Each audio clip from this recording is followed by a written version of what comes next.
오늘 우리에게 주신 하나님 말씀은 로마서 5장 17절부터 21절까지 말씀입니다.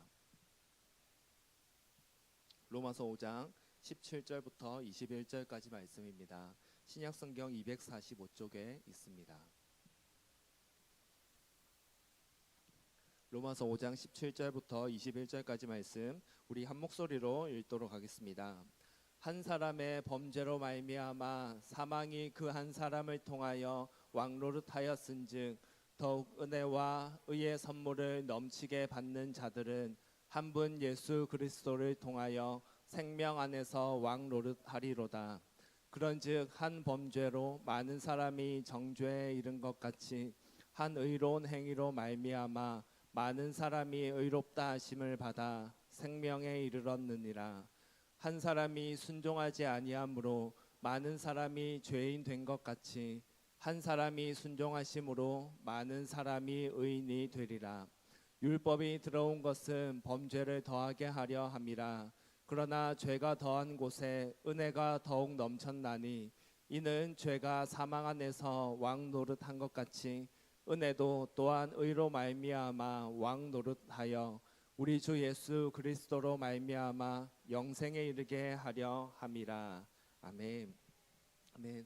오늘은 죄 때문에라는 제목으로 하나님 말씀을 전하려고 합니다. 얼마 전 이슈가 되었고 사람들에게 충격을 주었던 한 사건이 있습니다.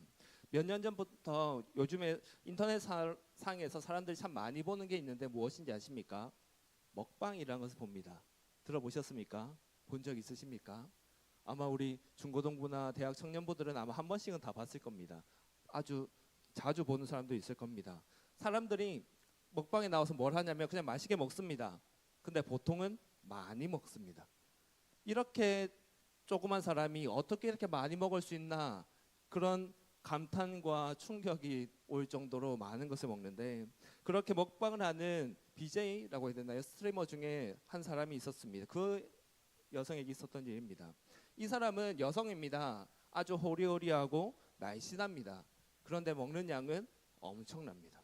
많이 맛있게 잘 먹어서 사람들에게 인기가 있었던 사람입니다. 그런데 얼마 전에 드러난 게 있습니다. 이 방송인이 알고 보니까 전 남자친구 그리고 동시에 전 소속자 대표로부터 지속적으로 폭행을 당하고 협박에 시달렸고 강제로 일을 했고 그 일로 번 돈을 착취까지 당했다 하는 겁니다.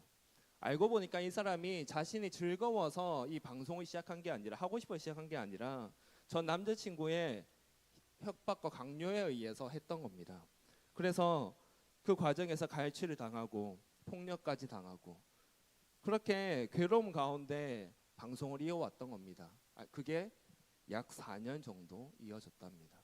짧은 기간이 아닙니다. 긴 기간 동안 그렇게 합니다. 그러다가 그것이 너무 괴로우니까 나중에는 내가 돈 줄 테니까 몇 억을 많이 줄 테니까 제발 떠나달라고까지 하는데 그것도 받아들여지지 않습니다. 그러다 결국 그녀는 전 남자친구를 고소를 하게 됩니다. 그러고 나서 이제 이 일들이 드러나고 처벌을 받게 되는 상황이 됩니다. 그런 상황이 되니까 이 남자가 어떻게 했는지 아십니까? 자살을 합니다. 참 충격적인 일이고 뭐 이런 사람이 있나라는 생각이 듭니다. 참 악하다 싶습니다. 그리고 참 비겁하다라는 생각도 듭니다. 그런데 이것보다 더 충격적인 일이 또 나중에 밝혀집니다. 뭐냐면 이 일련의 과정들을 알고 있었던 사람이 있습니다. 그런데 그 일을 알면, 이 사람이 이런 고통을 당하고 있다는 걸 알면 어떻게 해야 됩니까? 사람이라면 어떻게 해야 됩니까? 도와야 하지 않습니까? 돕든지 위로를 해주든지 아니면 어떻게 해결해 주든지 뭔가를 해야 될 겁니다. 아니면 차라리 해줄 수 있는 게 없으면 가만히라도 있으면 될 겁니다. 근데 몇몇 방송의 유튜버들이 그것을 알고 나서 이것을 사람들에게 알리겠다라고 하면서 협박을 합니다. 그리고 돈을 받아냈다라는 겁니다. 뉴스에서는 1,000만 원, 5천만 원 이런 얘기를 하던데 4년이라는 긴 시간 동안 육체적으로 정신적으로 엄청난 고통을 받고 살고 있었습니다. 그것을 알면 도와줘야 되는데 오히려 그것을 네가 돈을 주지 않으면 다 공공에 알릴 거다라고 하면서 협박을 하고 돈을 빼앗아 가는 사람들. 참 너무하지 않습니까? 사람이 어떻게 이렇게 악할 수 있냐 싶습니다. 이제 그것이 다 드러나면서 그 사람들은 이제 방송 출연도 못하게 되고 그걸로 이익을 얻지도 못하게 되고 아마 구속까지도 진행되는 걸로 알고 있습니다. 이런 것들을 보면서 어떻게 사람이 이렇게 악할 수 있을까 하는 생각이 듭니다. 근데 문제는 이게 다가 아니라는 것입니다. 뉴스를 보면 어떻게 사람이 이런 일을 할 수 있지? 어떻게 이런 일들이 버젓이 일어날 수 있지? 하는 일들이 너무 많이 일어납니다. 그래서 뉴스를 보는 게 사실 때로는 괴롭습니다. 그래서 뉴스를 보기 싫어질 때가 있습니다. 저녁에 한 번씩 밥 먹으러 음식점에 가서 뉴스가 틀어져 있는데 뉴스를 보는 게 들리는 게 너무 기분이 나빠서 그냥 뉴스를 꺼버리고 싶을 때도 참 많았습니다. 그리고 그런 정도의 일이 아니라고 하더라도 우리의 삶 속에서 참 다툼과 아픔들은 너무 흔하게 일어납니다. 사람이 사람을 찌르고 물리적으로 찌를 뿐만 아니라 말로 감정적으로 찌르기도 하고 서로를 괴롭게 하는 일들, 서로의 것을 강제로 빼앗는 일들, 그런 일들이 너무 많이 일어납니다. 사람과 사람 사이에서 그런 문제가 일어납니다. 이것뿐만입니까?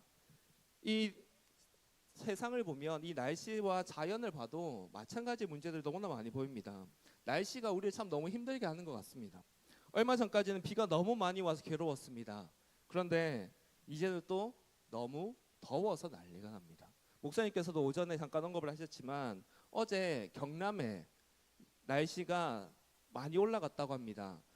대구 일명 덥기로 유명해서 데프리카라고 불리는 대구에서도 이전에 39도 막 이렇게 올라간 일이 없었으면 35도 넘어가는 일이 별로 없습니다. 근데 어제 양산에 우리 여기서 한 30분 40분만 가면 되는 양산이 39도를 찍었다라고 합니다. 네, 양산입니다. 대구 아니고요. 저 윗동네 아니고요. 양산. 그렇게 덥지 않은 그곳이 39도를 찍습니다. 너무 날씨가 이상해집니다. 그렇게 더워져서 밖에 조금만 걸어 다녀도 땀에 막 찌들어가지고 막 그렇게 다닙니다. 근데 문제는 이게 시작이라는 겁니다. 올해 지나면 내년에는 좀 시원해질까요? 내년에는 덜 더울까요? 뉴스나 사람들 이야기 들어보면 더 더워진답니다. 그래서 차라리 올해가 제일 시원한 해일 거다 그런 말들까지 나옵니다. 참 살기 힘들고 팍팍하고 괴롭다 싶습니다.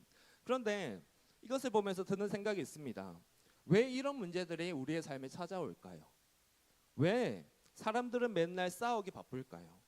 날씨의 환경에는 이것은 왜 계속 나빠만 질까요? 왜 갈수록 상태가 안 좋아질까요? 왜 이렇게 살기 힘든 세상이 되어버릴까요?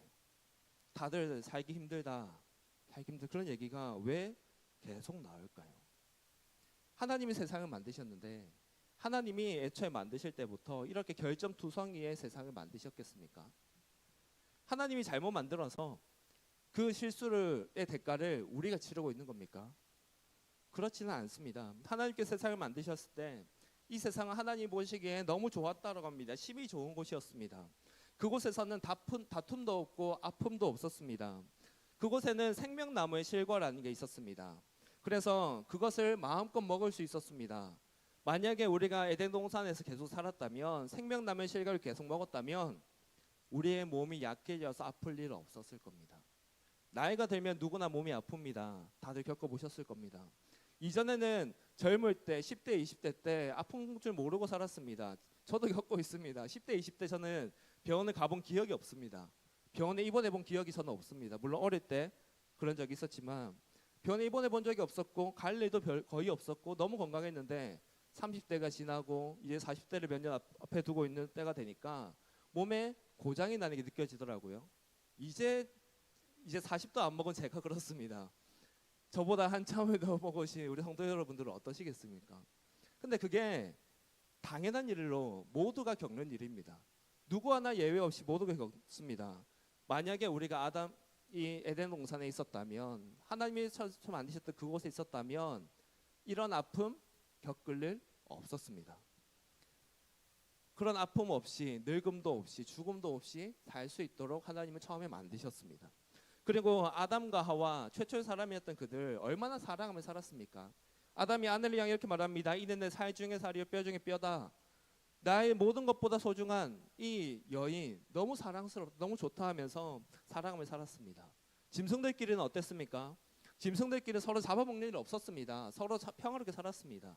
그때는 육식을 하지 않았습니다. 그래서 짐승이 짐승을 잡아먹거나 아니면 육식 짐승이 있어서 사람을 위협하거나 그런 일 없었습니다. 그렇게 너무나 평화롭게 살았고, 그리고 그 당시에 하늘 위에 물의 층이 있었습니다. 궁창 위에 물이 있었다 합니다. 그래서 지금처럼 햇빛이 뜨겁지도 않았습니다. 자외선이 강하지도 않았습니다. 그렇게 너무나 살기 좋은 세상이 이 세상이었습니다. 하나님께서 만드신 세상. 그런 그 당시에는 가시덤불처럼 우리를 찌르는 것도 없었고, 잡초가 나서 열심히 뽑아야 무언가를 얻을 수 있는 그런 환경도 아니었습니다. 열심히 일하지 않아도, 죽어라 일하지 않아도 얼마든지 먹을 게 넘쳐나는 세상, 영원히 아픔 없이 살 수 있는 세상, 서로 사랑하며 미워하지 않으며 하나 되어서 평화롭게 살아가는 세상, 경쟁할 필요도 없는 세상, 다툴 일도 없는 세상, 그런 세상이 하나님께서 만드신 세상이었습니다. 그런데 그렇게 완벽한 세상이 왜 이 지경이 됐습니까? 그 세상이 왜 망가지기 시작했습니까? 그 계기가 있습니다. 우리가 너무나 잘 아는 사건, 선악을 알게 한 나무의 열매를 아담과 하와가 먹은 사건입니다. 그것을 먹으면 반드시 죽을 거야. 그렇게 하셨던 하나님의 말씀을 가볍게 여기고 그 명령을 어기고 아담과 하와가 선악과를 따먹습니다. 그런데 이것은 그냥 개인의 잠깐의 일탈 행위가 아닙니다. 그냥 잠깐 실수했으니까 봐줄 수 있지, 이런 문제가 아니라는 겁니다. 그 행위를 통해서 사람 안에, 그리고 이 세상 안에 죄라는 것이 들어오기 시작합니다. 그전에는 죄라는 것을 몰랐습니다. 죄가 없었습니다. 그런데 이제 사람 안에 죄가 들어오고, 그럼 사람이 대신 통치하게 되는 이 세상 가운데 죄라는 것이 들어오게 됩니다. 그럼으로써 사람도 온 세상도 타락하게 되었습니다. 선악과를 따먹는 순간부터 사람 안에는 수치심이라는 것이 생겨나게 됩니다. 그래서 이제 벗은 몸을 가리게 됩니다. 하나님을 피해 숨게 됩니다. 수치심으로 피하는 것이 나타납니다. 또 내 잘못이 아니라 하와 잘못입니다, 뱀 잘못입니다 라고 하면서 남 탓을 하기 시작합니다. 그들의 아들 때는 어떻습니까? 동생을 시기한 나머지 동생을 죽이기까지 합니다. 폭력과 죽임이 나타나며 내가 원하는 것을 얻기 위해서 다른 이들을 괴롭게 하고 죽이는 일, 그런 일들이 나타납니다. 겨우 2대 때 나타납니다. 그리고 이전에는 생명나무의 열매를 마음껏 먹을 수 있었기 때문에 아플 일도 없었지만, 죽음이라는 것도 겪을 일이 없었지만, 이제는 나이가 들고 몸이 쇠약해지고 아픔이 생기고 결국 죽기까지 합니다. 누군가가 누군가를 죽이지 않더라도 누구나 죽음을 맞이하게 되는 겁니다. 사람에게 그런 타락과 변화들이 나타납니다. 자연은 어떻습니까?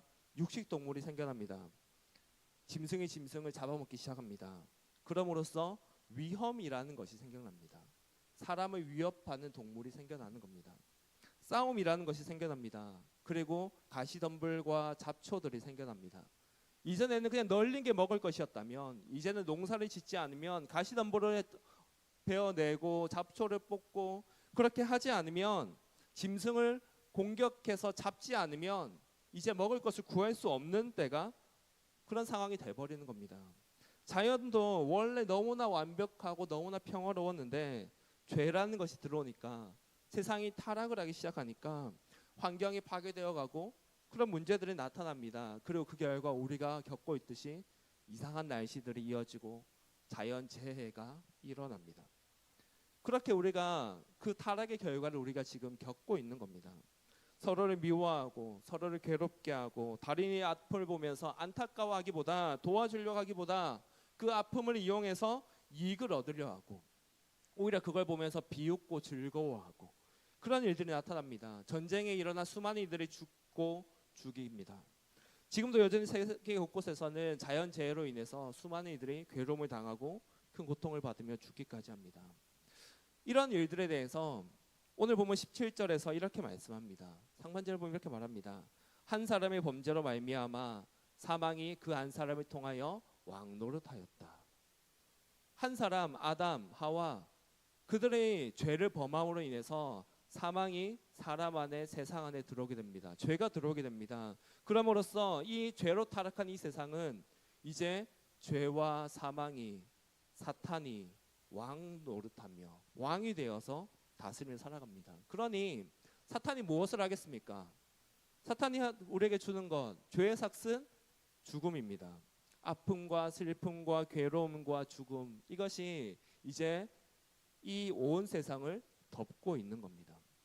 이 세상을 보면서, 이 세상에 이런 악한 일들을 보면서 우리는 시대를 분별하고 우리가 어떻게 해야 되는지 고민할 수 있어야 되지만, 동시에 왜 이 세상이 이렇게 됐을까, 왜 이 지경이 됐을까, 그 근본 원인을 알 수 있어야 된다는 겁니다. 문제를 해결하기 위해서 제일 먼저 해야 되는 게 뭡니까? 그 원인이 뭔지를 파악하는 겁니다. 왜 이 문제가 일어났는지를 파악하는 겁니다. 그렇게 파악을 해보면 이 세상에 있는 모든 문제들은 그 근본 원인은 무엇입니까? 바로 죄라는 겁니다. 죄라는 것이 들어왔기 때문에 이 세상의 모든 문제들이 나타나기 시작했다라는 겁니다. 그래서 우리는 우리의 삶에 찾아오는 문제들을 경험할 때, 세상의 아픔을 볼 때, 세상의 악을 볼 때, 그것이 죄의 결과라는 것을 기억해야 됩니다. 그리고 죄라는 것이 얼마나 사람과 관계와 이 세상을 망가뜨리는 것인지, 얼마나 무서운 것인지를 우리는 깨달을 수 있어야 됩니다.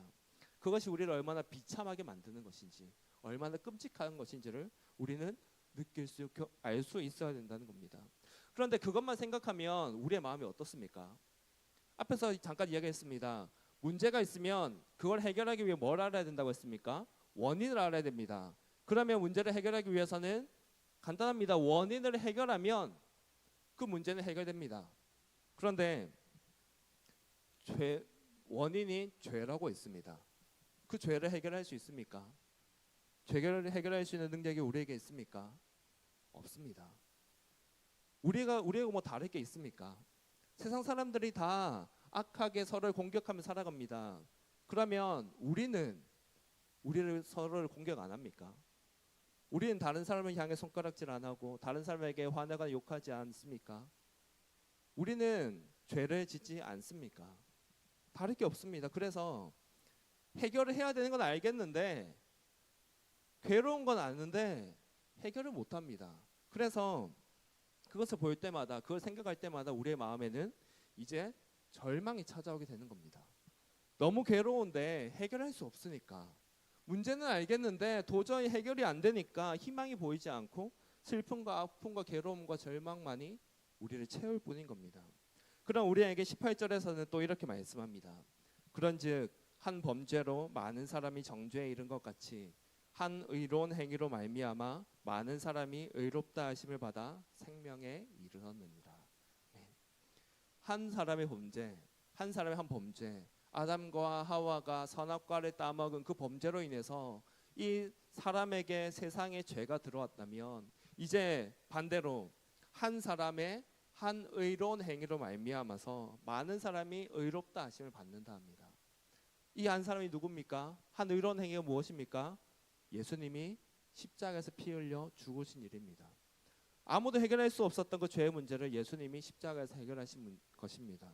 그럼으로써 많은 사람이 의롭다 하심을 받아서 생명의 영생에 이르렀다 하고 있습니다.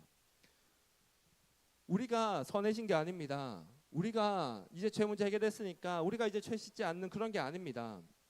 우리가 그런 게 아니라, 우리가 완전히 의로운 삶으로 완전히 바뀐 게 아니라, 예수님이 의로운 행위를 하셨으니 그로 인해 의가 우리를 덮고 있어서 우리가 의롭다 하심을 받는 겁니다. 예수님께서 이 죄의 문제를 다 해결하셨으니 그 혜택만 우리가 받아 누리고 있는 겁니다. 그리고 이전에는 사망이 우리의 왕이 되어서 왕 노릇했다면, 이제는 예수 그리스도의 의가, 예수님이 우리의 왕이 되어서 왕 노릇하며 살아가게 되는 겁니다. 그리고 그 결과 예전에는 죽음에 놓여 있었다면 이제는 영원한 생명으로 우리가 가게 되는 겁니다. 예수님께서 왕이 되시는 나라, 하나님의 나라에 들어갈 수 있게 되었고, 그렇게 우리는 영원한 생명을 누리게 된 겁니다. 이 은혜를 우리는 받았습니다. 이런 은혜를 받았기에 우리는 더 이상 죄의 종이 아니라 하나님의 자녀로서 영원한 생명을 누리는 겁니다. 그런데 한번 생각해 봅시다.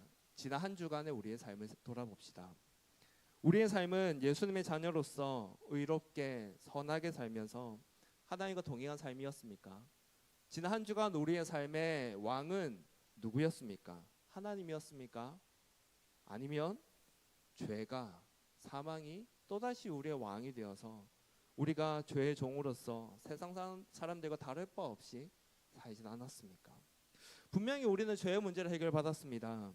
더 이상 죄가 우리의 왕 노릇하지 못하게 되었습니다. 그런데 우리의 삶을 보면 여전히 죄가 우리의 왕이 되어 있는 것 같습니다. 여전히 우리의 왕 노릇하는 것 같습니다. 여전히 우리는 죄로 인한 괴로움 속에 사는 것 같습니다. 그리고 죄로 인한 결과로 또 다른 사람을 괴롭게 하며 또 다른 죄를 낳으며 그렇게 살곤 하는 것 같습니다. 이러면 안 되는데, 이러는 거 하나님 싫어하시는데, 그런 마음이 우리에게 자리 잡는데 그 마음이 들 때도 너무나 쉽게 우리는 외면하고 내 감정에 따라서 내 욕망에 따라서 죄를 지을 때 얼마나 많습니까? 분명히 우리는 구원을 받았는데, 분명히 은혜를 받았는데, 죄의 문제를 해결받았는데 여전히 죄의 종이 되는 겁니다. 어떻게 하면 우리가 이제는 죄의 종이 아니라 죄가 왕노릇하는 곳에 사는 게 아니라 예수 그리스도가 왕노릇하는 곳에서 그런 삶을 우리는 살 수 있겠습니까? 어떻게 하면 우리는 아픔과 괴로움이 아니라 타락한 세상의 그 아픔 가운데 아픔을 받으며 사는 게 아니라 이제는 하나님께 주시는 평안과 기쁨 가운데 우리가 살 수 있겠습니까? 그 답은 계속 말하지만 왕으로 모시는 게 누구냐에 달려 있습니다. 죄가 아니라 내가 아니라 예수님이 나의 왕이 되실 때 그런 우리의 삶의 변화가 나타나는 겁니다. 더 이상 죄를 왕으로 모시고 사는 것이 아니라 이제는 정말로 예수님을 왕으로 모시고 예수님을 주인으로 모시고 살아야 됩니다. 앞에서 계속 말했습니다. 무엇이 세상을 왕노릇한다 했습니까? 세상은 죄가 왕노릇하고 있습니다. 죄의 결과들로 타락의 모습들이 계속 나타납니다. 그런데 우리가 여기서 정리해야 될 게 있습니다. 죄가 무엇입니까? 죄라는 것이 무엇입니까? 우리는 죄라고 하면 내가 나쁜 일을 하는 것으로 생각하고 넘어갈 때가 참 많은 것 같습니다. 내가 나쁜 일을 하지 않으면 나는 죄를 지은 게 아니야 라고 생각하고 넘어가는 겁니다. 예를 들면 이렇습니다. 도둑질 하지 말라고 했습니다. 도둑질을 하면 죄고, 도둑질을 안 하고 도둑질 하고 싶다 마음만 가지고 있으면 죄가 아니라고 말합니다. 그런데 성경에서 말하는 죄는 뭔지 아십니까? 도둑질을 하는 것도 죄이지만 도둑질을 하고 싶다는 마음을 계속 가지고 그 생각을 하고 또 하는 것도 죄라고 말하고 있습니다. 성경에서 말하는 죄는 하나님의 의라고 하는 그 기준에 닿지 못하는 모든 것이 죄입니다. 죄라는 그 수준에 닿지 못하는 것, 조금이라도 부족한 것, 그 모든 것이 죄라고 말하고 있습니다. 그래서 온 세상이 죄 가운데 산다라고 하는 것은 온 세상이 어떻게 산다라는 것을 말하는 겁니까? 하나님의 뜻에 반대되어서 그 의에 닿지 못하는 채 그렇게 살다라는 겁니다. 이번에 오전에도 목사님께서 언급하셨지만 파리 올림픽을 보십시오. 예수님이 제자들과 가지셨던 최후의 만찬을 조롱하면서 동성애자들을 세웠습니다. 그게 그 작품을 모욕하는 일입니까? 하나님을 모욕하는 일이었습니다. 하나님을 조롱하는 일입니다. 그렇게 세상은 하나님의 뜻과는 반대되어서 살아갑니다. 하나님의 뜻이 무엇인지, 교회가 어떤지 그 사람들은 지식을 가지고 있으면서도 그와 반대되는 일을 일부러 하는 겁니다. 온 세계 축제라고 하며 화합의 상징이라고 하는 올림픽 개막전에서 그 일이 일어났습니다. 이것이 다가 아닙니다. TV나 넷플릭스의 드라마, 영화들을 잘 생각해 보십시오.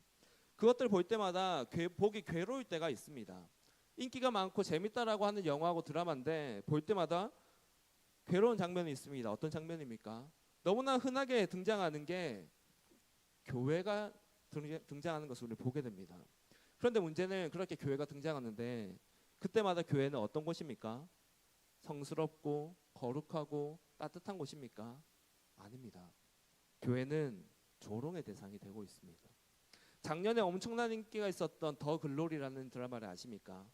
아마 다들 아실 겁니다. 연진이, 그 동훈이, 그 이야기 많이 아실 겁니다. 근데 여기에서 주인공인 문동훈을 괴롭혔던 일진 중에 이사라라는 여자애가 있었습니다. 학창 시절에는 일진으로서 친구들을 괴롭혔고 나이가 들어서는 마약 중독자가 되어 있는 여자입니다. 그러면서도 부를 누리고 있었습니다. 그 여자의 부모는 큰 교회 담임 목사였습니다. 그 부모는 딸이 마약 중독자이고 학교 폭력을 저지르는 일진인 것을 알았습니다. 그럼에도 감싸주고 숨겨준 사람이었습니다. 그러면서 교회는 겉으로는 선한 척하는데 속으로는 더럽기 그지없는 곳으로 묘사가 됩니다. 오히려 세상보다도 더 악하고 더 더러운 곳, 그렇게 안 좋은 이미지가 교회에 자리 잡게 되는 겁니다. 그렇게 하나님을 따르는 것은 이상한 일, 가치 없는 일, 바보 같은 일이 되어버립니다. 그러다 보면 교회 다닌다는 티를 내면 왕따를 당할 수 있습니다. 놀림을 당할 수 있다 합니다. 그래서 요즘 아이들 중에 일부러 식사 기도를 하지 않는다 합니다. 일부러 티나지 않게 한다 합니다. 그냥 눈 감았다 뜹니다. 그렇게 교회 다니는 티를 전혀 안 낸다 합니다. 왜입니까? 왕따 당할 수 있으니까, 놀림 당할 수 있으니까 티 안 내는 겁니다. 세상은 그렇게 우리에게 하나님의 뜻을 따르지 않도록 강요하고 있습니다. 세상 가운데 사망이 왕노릇하면서, 죄가 왕노릇하면서 하나님의 뜻을 따르는 것은 잘못된 것이라고 세상 가운데 널리 퍼뜨릴 뿐만 아니라 교회를 향해서도 말합니다. 너희 그렇게 사는 거 잘못된 거야. 하나님의 뜻을 따르는 거 바보 같은 거야. 그렇게 살지 마. 그렇게 사는 건 악한 거야 라고 세상은 가르칩니다. 그렇게 만드는 세상 가운데에서 우리는 어찌 살아야 됩니까? 그것이 너무나 흔하게 우리에게 대놓고 말하기도 하고 간접적으로 말하기도 하면서 그렇게 우리를 이끌어 나가는 그 세상 가운데 우리는 어떻게 살아야 됩니까? 세상이 말하는 대로 우리는 하나님의 이름을 감추면서, 내가 예수를 믿는다는 것을 감추면서 숨어서 지내야 됩니까? 아니면 그 사람들을 따라가면서 그 사람들이 누리고 있는 것들을 부러워하면서 같이 살아야 됩니까? 그렇지 않습니다. 그것은 우리를 만족시켜 줄 수 없습니다. 그것은 우리를 행복하게, 진정으로 행복하게 해줄 수 없습니다. 앞에서 나누었던 세상은 죄 때문에 타락하여서 아픔과 슬픔과 괴로움으로 가득 차 있다라고 했습니다.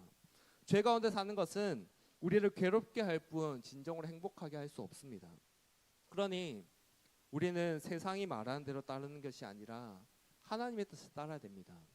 세상이 하나님과 반대되는 곳을 향해 나아가면서 우리에게 너희도 우리와 같이 해야 돼 라고 말할 때 우리는 아니라고 말할 수 있어야 됩니다. 나는 예수 믿는 사람이니까, 나는 하나님의 자녀니까 나는 그렇게 살지 않을 거야, 그렇게 말할 수 있어야 됩니다. 그렇게 말할 때 어쩌면 왕따를 당할 수 있습니다. 어쩌면 손가락질 당할 수 있습니다. 너 혼자 뭐 하는 거냐? 우리 다 이렇게 하는데 너 혼자 뭐 하는 거냐? 혼자 왜 튀냐? 그런 말을 할 수 있습니다. 그렇지만 우리는 그럼에도 하나님의 뜻을 따라서 살아가야 됩니다. 손해를 보더라도, 나에게 불이익이 찾아오더라도, 나에게 괴로움이 찾아오더라도 우리는 나아가야 됩니다. 화가 나는 일이 있어도 우리는 참아야 됩니다. 왜 참아야 됩니까? 하나님 때문에 참는 겁니다. 원수를 사랑하라고 하셨던 그 하나님 때문에 우리는 참는 겁니다. 물론 불의에 대해서 잘못했다 말해야 됩니다. 하지만 용서할 수는 있어야 된다는 겁니다. 나를 괴롭게 하는 이가 있으면 어떻게 해야 됩니까? 사랑하고 그를 위해 기도해야 됩니다. 왜입니까? 하나님 때문에, 예수님 때문에. 예수님이 스스로 그렇게 본을 보이시면서 원수를 사랑하고 용서하고 그를 위해 기도하라고 말씀하셨으니까 우리는 하나님 때문에 그렇게 해야 되는 겁니다. 나에게 불이익이 찾아오고 힘들더라도 우리는 내 것을 나눌 수 있어야 되고 감당할 수 있어야 됩니다. 왜냐하면 하나님 때문에, 하나님이 나에게 모든 것을 주셨는데, 나에게 영원한 생명을 주셨는데 이 땅에서의 것 뺏긴다고 해서 그것을 우리가 놓치기 싫어서 하나님을 포기한다는 건 말이 되는 일입니까? 사망이 왕노릇하는 사람은 나를 위해 삽니다. 그래서 내가 이것을 하느냐 하지 않느냐라고 할 때 기준이 나입니다. 내가 이것을 했을 때 나에게 만족이 주어지면 하고, 내가 이것을 했을 때 나에게 손해가 끼치거나 내가 힘들면 안 한다. 이게 사망이 왕노릇하는 사람의 모습입니다. 철저하게 기준이 자신입니다. 자신의 만족입니다. 자신의 신념입니다. 하지만 예수님이 왕 노릇하는 사람은 예수님을 위해서 삽니다. 그래서 기준이 다릅니다. 내가 이것을 했을 때 하나님이 기뻐하실까? 기뻐하시지 않을까? 그 기준을 가지고 선택을 합니다. 하나님이 기뻐하신다면 그것을 따랐을 때 내가 힘들고 손가락질 당하고 괴로워도 합니다. 하나님의 뜻이 아니라면 그것이 아무리 내가 좋아하던 일이라고 해도, 내가 즐거운 일이라고 해도, 나에게 많은 이익이 찾아오고 돈을 많이 벌게 된다고 해도 하지 않습니다. 왜? 하나님 때문에. 하나님이 나의 주인이니까. 내가 주인이 아니라 하나님이 주인이니까 그렇게 사는 겁니다. 기준이 다른 겁니다.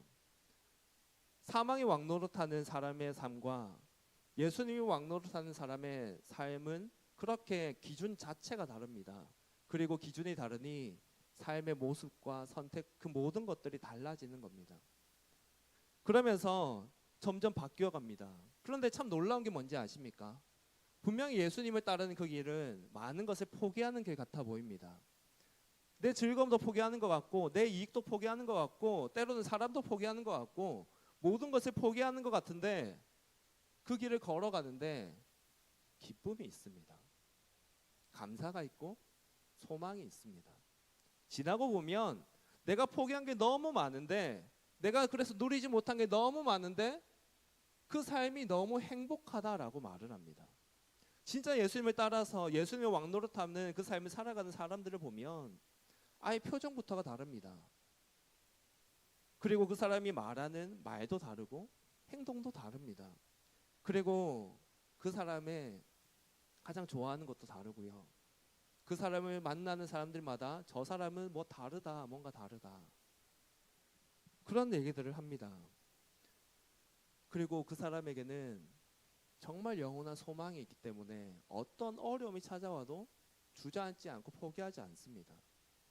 이 세상이, 사망이 왕노릇하는 사람은 이 세상이 끝인 걸로 알기 때문에 여기서 누리지 못하는 것이 절망으로 찾아옵니다.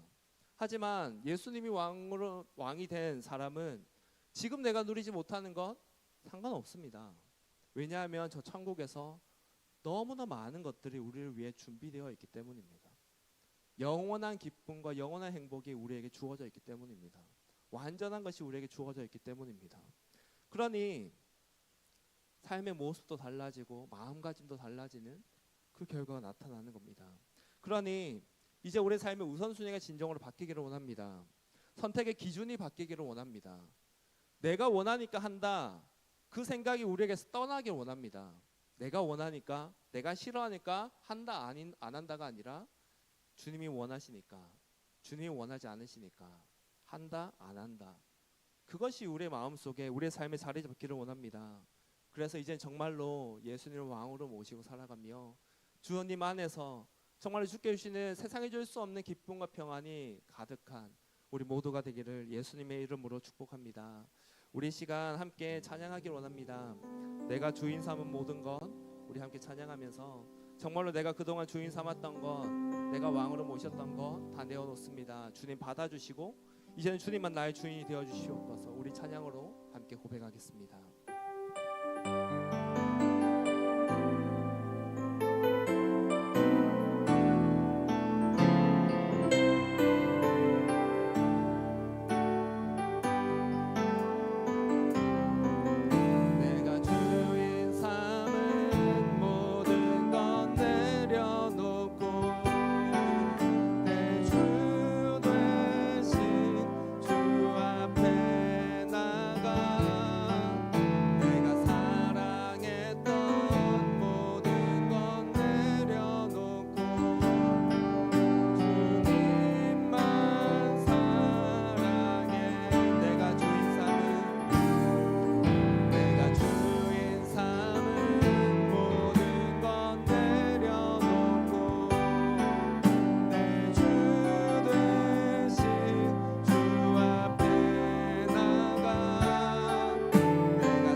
다시 함께 기도하기 원합니다.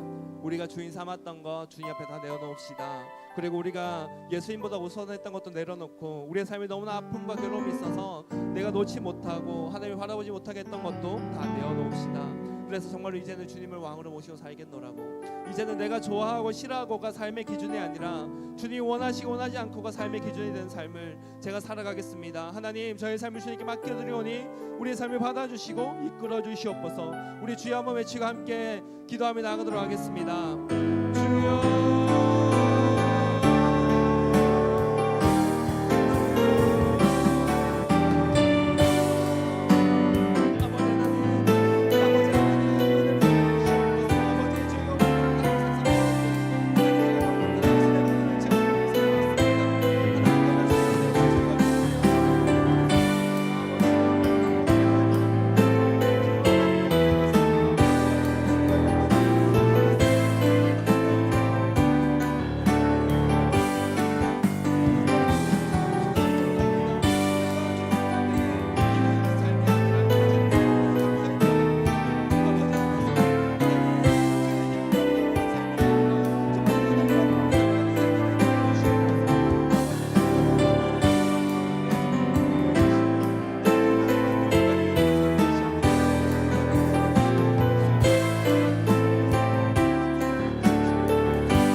감사합니다. 죄로 인해 고통과 괴로움 가운데 살던 저희를, 절망밖에 없었던 저희를 구원해 주셔서 감사합니다. 이제는 우리의 왕이 되어 주시고 정말로 그 은혜 가운데 살아갈 수 있게 하시며 영원한 생명을 맛보게 살아가게 하신 은혜에 감사합니다. 하나님, 우리가 이 시간 우리가 주인 삼았던 것, 주님보다 사랑했던 것 다 내어놓았습니다. 그것이 이 순간에 기도 말로 끝나지 않게 해주시고 이 순간부터 우리의 삶과 가치관이 바뀌고 우리의 삶의 기준이 바뀌어서 이제 정말 우리의 삶이 바뀔 수 있도록 붙들어 주시옵소서. 그래서 정말로 주님을 따르는 삶의 모습이 나타나게 해주시고 세상을 반대하는, 하나님을 반대하는 세상을 향해서 그렇게 사는 거 아니라고, 그렇게 사는 것이 오히려 괴로운 일이라고 외칠 수 있는 저희가 되길 원합니다. 그리고 세상이 반대를 말하더라도 주님의 뜻이라며 끝까지 걸어갈 수 있는 우리가 되길 원합니다. 아버지, 우리의 삶을 이끌어 주시고 하나님, 정말로 그 은혜 가운데 젖어들며 주님을 닮아가는 저희들이 다 될 수 있도록 붙들어 주시옵소서. 하나님, 그래서 정말로 이 한 주 가운데 우리 삶에 간직이 넘쳐나게 해주시고 하나님이 주신 은혜, 하나님께서 행하신 기적들이 가득한 저희들이 되게 해주시고 정말로 우리의 삶을 통해서 하나님의 살아계심을, 하나님의 그 은혜로우심을 증명하는 복된 인생들 다 될 수 있도록 붙들어 주시옵소서. 감사합니다. 살아계신 예수님 이름으로 기도드렸습니다. 아멘.